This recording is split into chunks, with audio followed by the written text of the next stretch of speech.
এক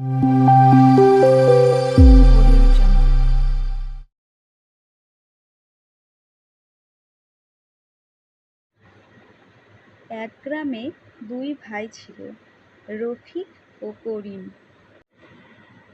ছোটবেলায় একসঙ্গে খেলাধুলা করত, তবে বড় হয়ে পথ হয়ে গেল ভিন্ন। রফিক শহরে গিয়ে আধুনিক বাড়ি বানালো,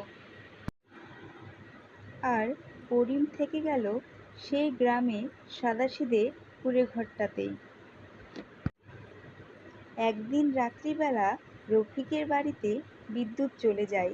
সে সারা রাত্রি ঘুমাতে পারে না, বসেই কাটায়। আর করিমের ঘরে বাতাসে ঠান্ডা হাওয়ায় করিম সুন্দরভাবে ঘুমিয়ে থাকে। রফিক একদিন করিমের বাড়িতে বেড়াতে এসে বুঝল, আরাম কেবল টাকার মাঝে নয়, শান্তি মনের ভেতরে থাকে। দুই ভাই আবার একসাথে মিলেমিশে খেতে বসলো, গল্প করলো, আর সিদ্ধান্ত নিল ভিন্ন বাড়ি থাকলেও হৃদয় থাকবে এক। ভালোবাসাই আসল বন্ধন।